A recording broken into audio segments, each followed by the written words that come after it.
जय श्री कृष्णा साथियों, स्वागत है आपके अपने चैनल यादव सरकार में। क्या आप जानते हैं कि भारत के इतिहास में एक ऐसा वंश भी रहा है जिसकी परंपरा भगवान श्री कृष्ण के यदुवंश से जुड़ी मानी जाती है और जिसने उत्तर भारत से लेकर दक्कन तथा नेपाल तक अनेक शक्तिशाली राज्यों की स्थापना की।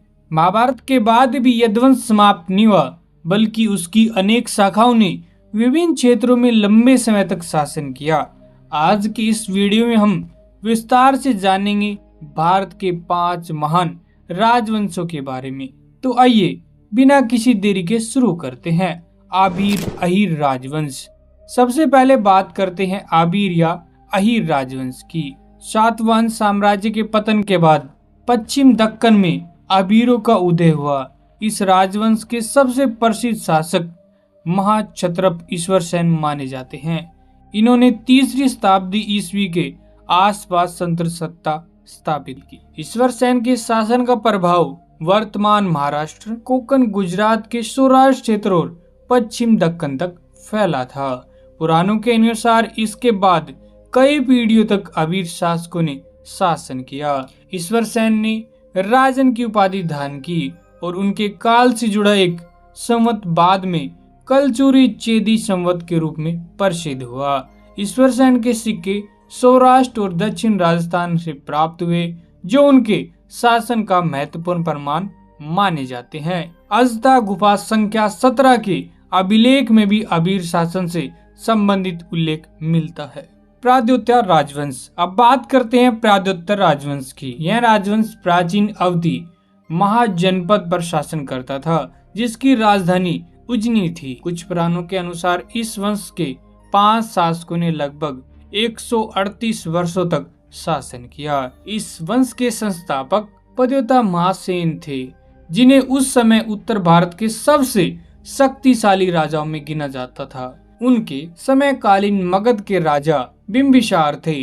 बाद में अजातशत्रु के समय मगध की अवधि के बीच लंबे समय तक संघर्ष चलता रहा। पद्योता महासेन ने विजय संघ की राजकुमारी शिवा, जो राजा चटेक की पुत्री थी, उनसे विवाह किया। इसके बाद उनके पुत्र पालक ने शासन किया और कौशाम्बी को जीतकर अवधी साम्राज्य का विस्तार किया। इतिहासकार D.R. भंडारकर ने अपनी पुस्तक इंडियन कल्चर में पद्योता शासकों को आबीर परंपरा से संबंधित माना है। संस्कृत नाटक मच्छकटिक्कम में भी इस परंपरा का उल्लेख मिलता है। अत्यंत मगध के शिशुनाग द्वारा इस वंश का अंत हुआ। भद्दनक राजवंश। अब जानते हैं भद्दनक राजवंश के बारे में। यह मध्यकालीन भारत का एक महत्वपूर्ण राजवंश था, जिसे अनेक इतिहासकार अहीर अथवा यादव परंपरा से जोड़ते हैं।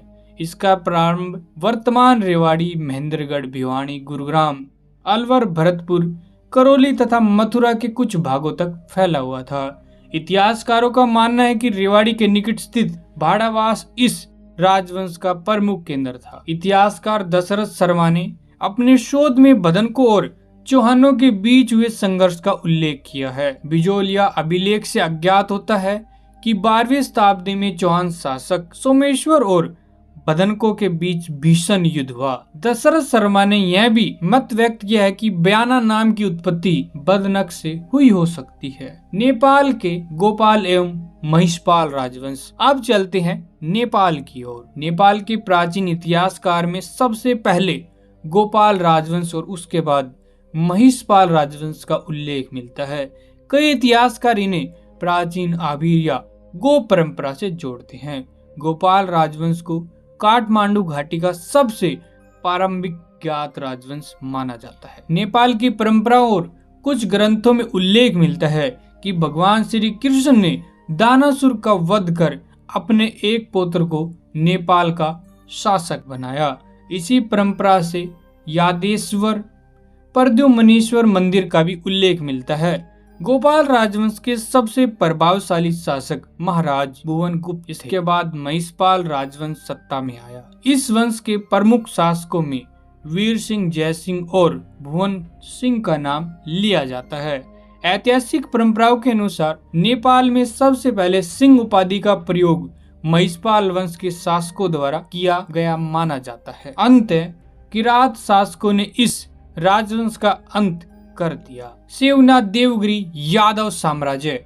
अब बात करते हैं दक्षिण भारत के सबसे शक्तिशाली यादव साम्राज्य की, सेवनाथ यादव वंश, जिसे देवगिरी का यादव साम्राज्य भी कहा जाता है। इस राजवंश की प्रारंभिक नींव दृढ़ प्रहार ने रखी, जबकि भीलम पंचम ने लगभग 1887 ईस्वी में से समृद्ध साम्राज्य के रूप में स्थापित किया। इसकी राजधानी देवगिरी थी, जिसे आज दौलताबाद के नाम से जाना जाता है।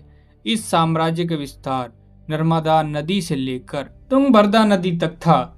इसमें वर्तमान महाराष्ट्र, उत्तरी कर्नाटक, तेलंगाना और मध्य प्रदेश के कुछ भाग शामिल थे।